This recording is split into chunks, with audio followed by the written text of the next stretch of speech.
Well, you talk about 150 years of jazz. I mean, I'm sitting here with the legendary Sonny Buxton, Noel Griffin, San Francisco native history of jazz, and I come out of the Fillmore when I ran the Jazz Heritage Center. We're having a conversation about what is this 150 years of jazz? What does jazz mean to you? And that very use of the music to connect them through time and space to those moments that their parents were animated in, now animates them. Yeah, jazz to talk, it tell you about a whole lot of entertainment that went in over here. Yeah, Barbary Coast, that's what they called it. 11:45. I looked out and I says to a Slocum, we used to call him, my clarinet player, I said, look what jumped up at the door. I says, there's the devil. 5 minutes after 12, and he raised his hand. He said, all right, Sidney, stop the music. Purcell's was closed and would stay closed. That's the last of Purcell's. That's the last of it. Yes, sir. Jazz to talk. Boy, I tell you something.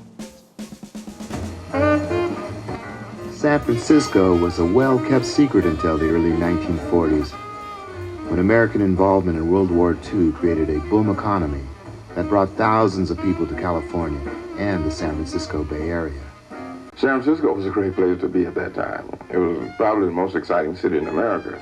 They have more jazz here. Live jazz was incredible, especially in the Fillmore. And so you'd have people from all walks of life, from all over the country, from all over the world would come here, and they'd come out into the Fillmore. Meanwhile, the fledgling black community was thriving. Was pretty much Fillmore Street between Bush and Fulton.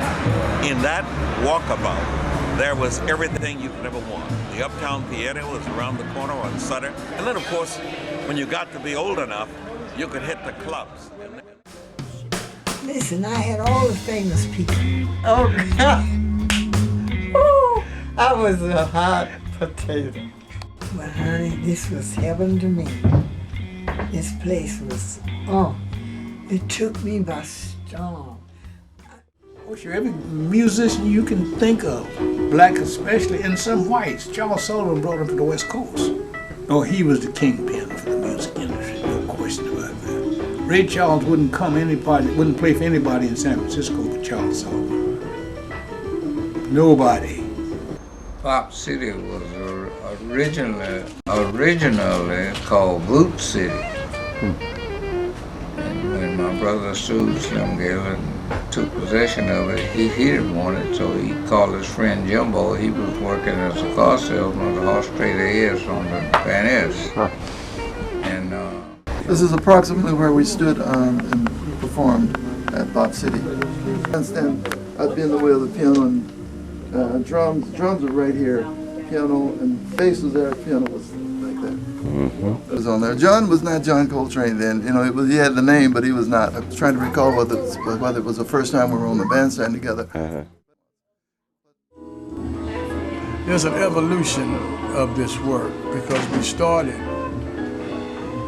I guess you can say we probably started as a community group, which we called the Listening Clinic. This is where the exit, the back door for the long bar was, right here. And the entertainers used to come outside here to catch some air after they get off stage, right here.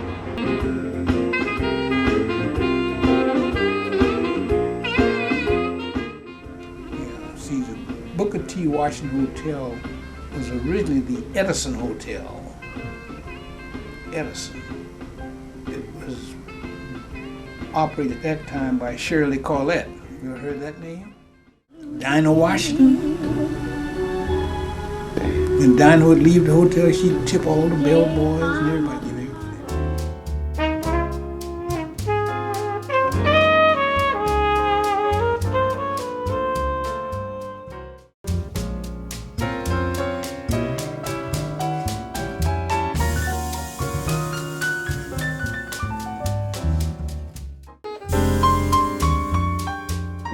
Occurring now with Michael, with Peter, theater and with all the people who are doing what they're doing on Fillmore Street, they're bringing back that magic and sharing it with the most diverse population of any city on earth.